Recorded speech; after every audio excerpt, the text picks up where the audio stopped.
football fans. It's time once again for another rendition of the Pound for Pound.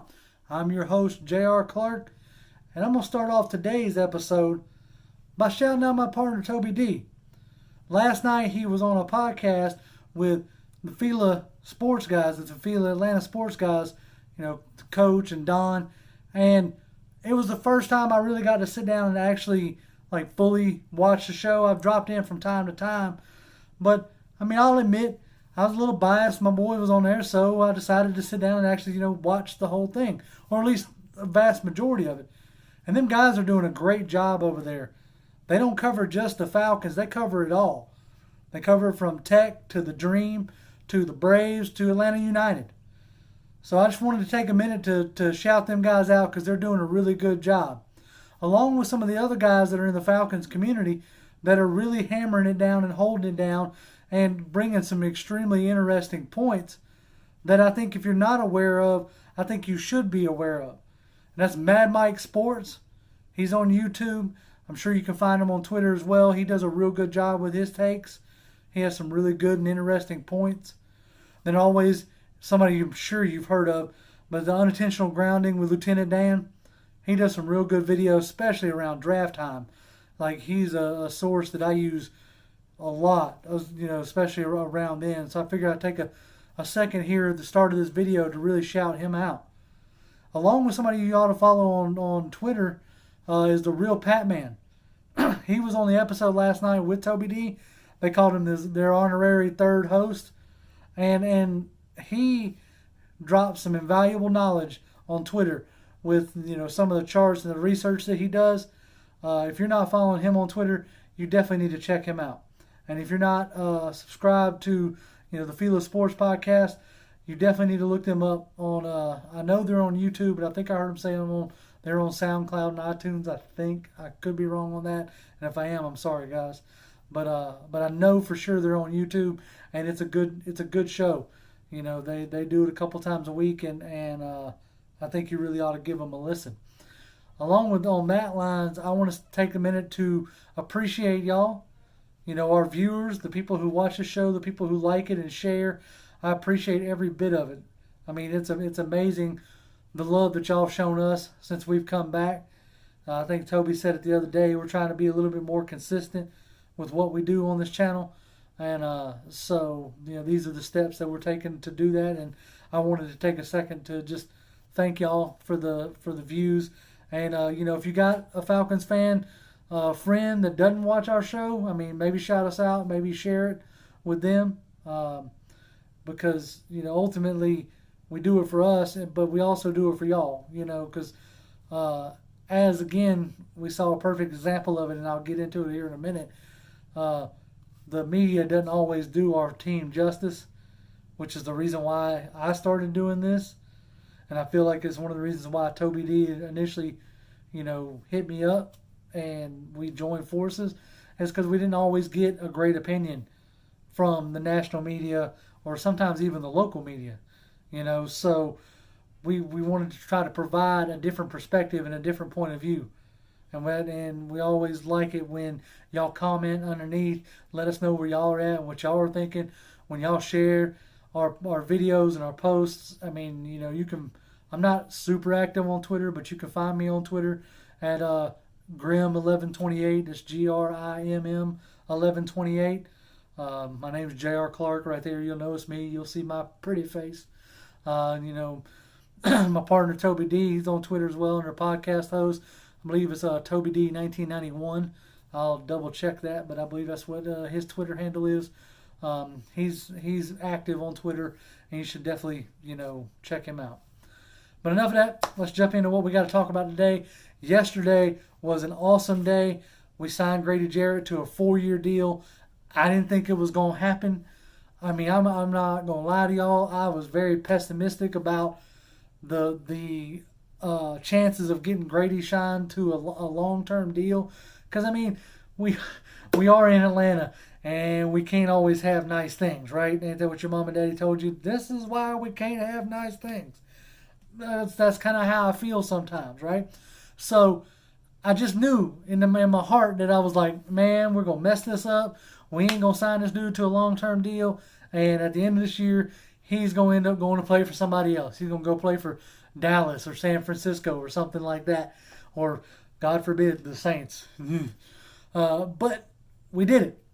TD pulled it off at the quote unquote 11th hour, 23rd hour, however you want to spin it. It had an hour and like 10 minutes left before the deadline, and the deal came down, and it was amazing. It was awesome. We signed him to a 4-year, $68 million deal. I'm sure y'all have seen by now.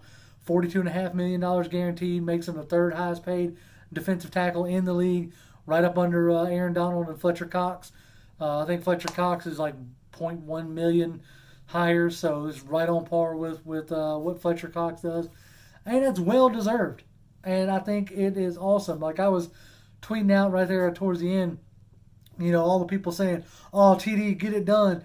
I was like, my next thought was like, well, y'all better not be mad with what it takes to get it done. And I think TD did a really good team-friendly deal that gives most of Grady Jarrett's guaranteed money in the first 2 years. So don't be surprised if in year 3 you start seeing them potentially talking about renegotiating, because that seems to be the new way to go about this. But I think it's great and it's amazing and it's awesome that we got Grady Jarrett signed.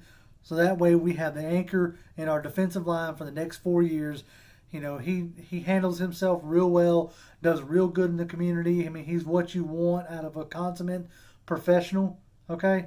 And he's a great example for, like, the Kaminsky's that are coming up, And, heck, he's even an example to, Tyler Davidson, who just got here, showing him how we going to do our thing, and how we conduct our business. So that's I was really happy to see that. And I got thinking about it today. I wonder what old Mr. Beasley's thinking about.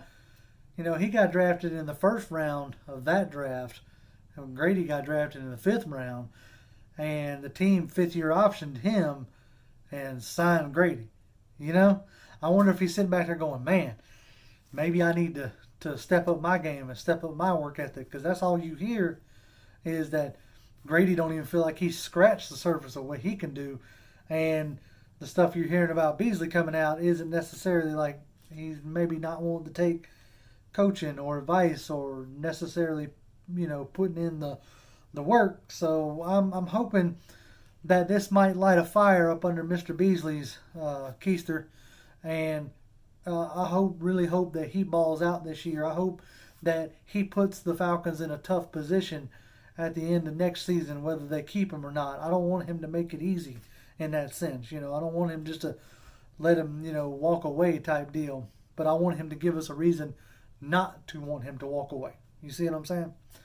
So, that brings me to, once the Grady Jarrett deal got done, rumors quickly come out, not rumors, but speculation quickly come out that the Falcons were going to turn their attention to Julio Jones or turn their attention to Deion Jones and get their contracts signed and get their contracts worked up. And that still may happen. They tend to like to, it wouldn't surprise me if you saw, Deion Jones before the start of training camp and then Julio about 2 weeks in, because that tends to be how Dimitroff likes to do.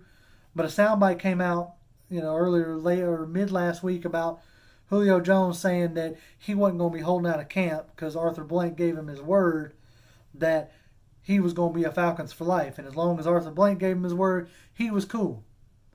Man, isn't that a breath of fresh air in that sense? We don't have to go through, leading up to training camp that, oh, Julio ain't going to be there, da-da-da-da. We ain't got no drama, going into this training camp, and that's refreshing. I like to have everybody on the same page because I think that's how you get this thing done. I understand that the NFL is a business. Don't get me wrong. You will hardly ever hear me talk about somebody getting overpaid or underpaid or whatever paid. I don't dip into other people's pockets. That's not my business. Okay? The business side of the NFL is not necessarily for me to discuss, other than I may say, I think this guy's going to get re-signed, or I think that guy's going to get re-signed or not signed. That might be all you hear out of me. I tend not to speak on what somebody gets and if they deserve it or not, because the market changes every year. And to think that you can pay somebody 2-3 years ago's market price. It just, when the cap goes up every year because you're making money hand over fist every year, yeah, you're going to have to pay the players more. That's just the price of doing business, So you very rarely you're going to hear me gripe about that. But it's so nice to have, Julio Jones just squashing it before it ever got started about, just being in camp on time, not, having any drama this year. That is really awesome to see, and which got me thinking about our wide receiver core as a whole, right? And it was something that the guys on the Fila Sportscast said last night, the Forever I Love Atlanta Sportscast said last night. They brought up Mohamed Sanu and how this is probably going to be his last year. And it really got me to thinking, man, they're probably right, because the business of the NFL is brutal, and you can't pay everybody. That's something you'll hear me say more than once. You can't pay them all. Somebody's got to go. And unfortunately, it may be Sanu. And I really am going to hate the day that Sanu doesn't put on that number 12 for the Falcons. Because I wasn't necessarily sold on that signing a few years back.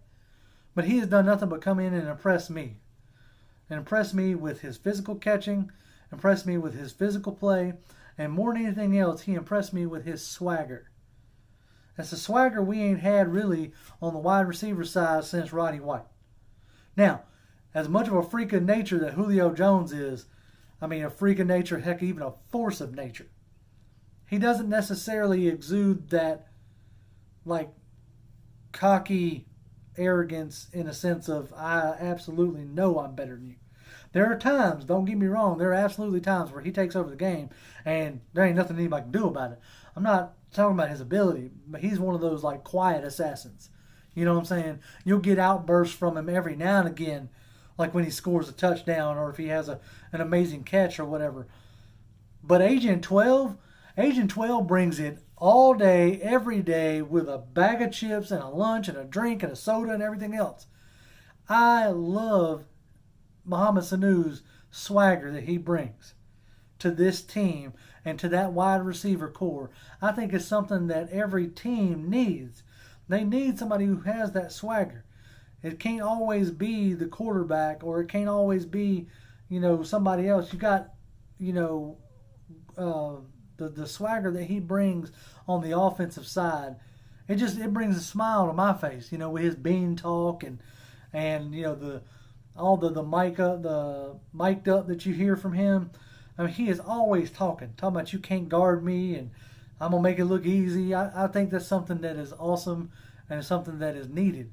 And he is definitely that mouthpiece on the offensive side, that we know of.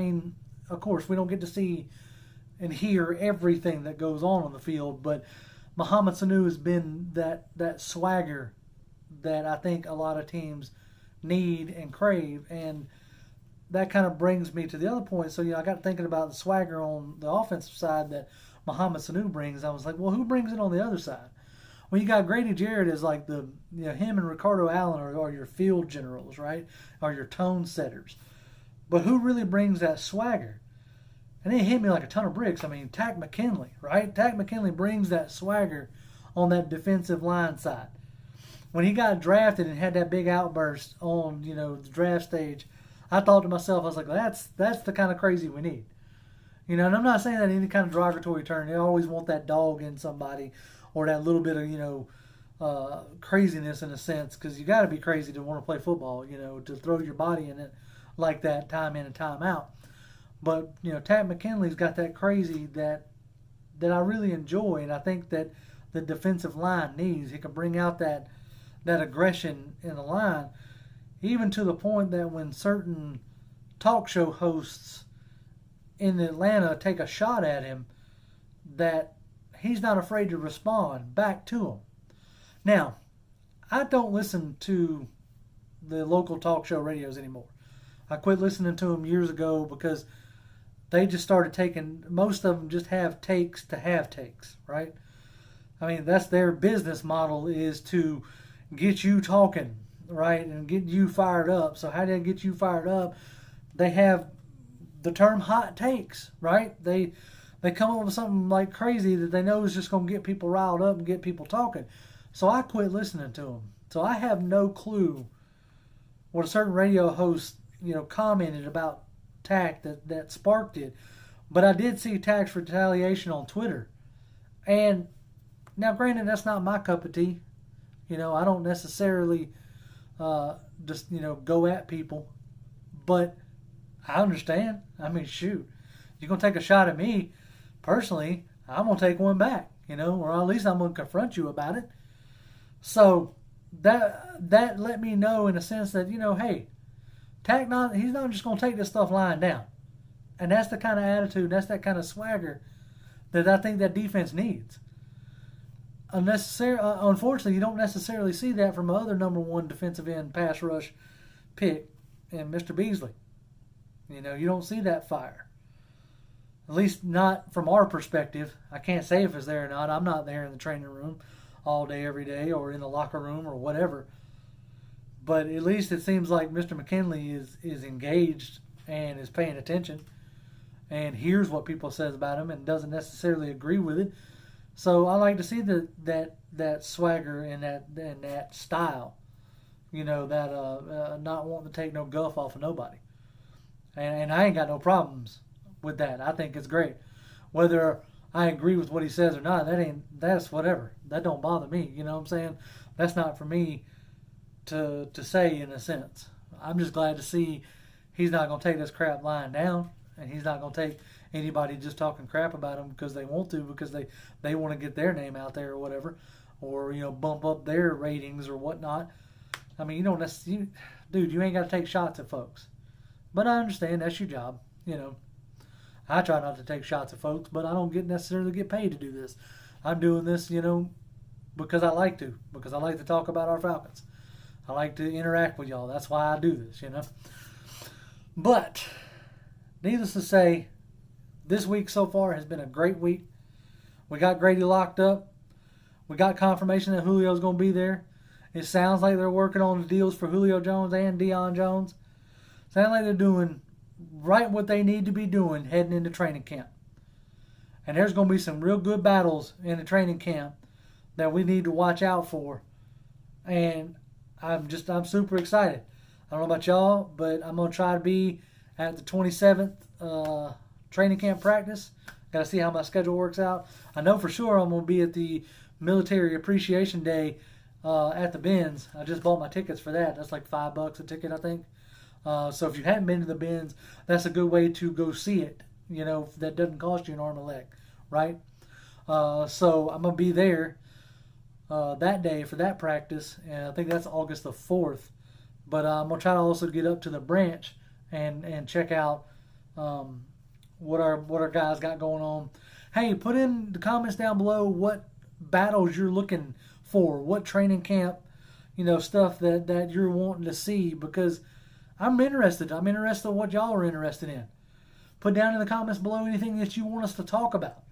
I might not always have a topic necessarily, but y'all can give me ideas. If there's something that y'all want my opinion on, or Toby's opinion on, or whoever, throw it down there in the comments below, and we'll definitely get on it. Because, ultimately, like I said, we do this for us because we enjoy it, but we also do it for y'all. That's the point, right? So, as always, Falcons fans, like, share, comment, tell your friends, tell your mom, tell your mom's friends, tell your dad's friends. Tell them all. Hey, man, pound for pound on YouTube, two guys who are just passionate about the Falcons. If you like the Falcons, I think you'll enjoy it, But I am unbiased about what I do, right? I think I'm good. My mama thinks I'm good. My wife thinks I'm good. No, I'm just... But anyway, so... As always, Falcons fans, like, share, and comment. We appreciate y'all. We appreciate your views. And as always, Falcons fans, rise up.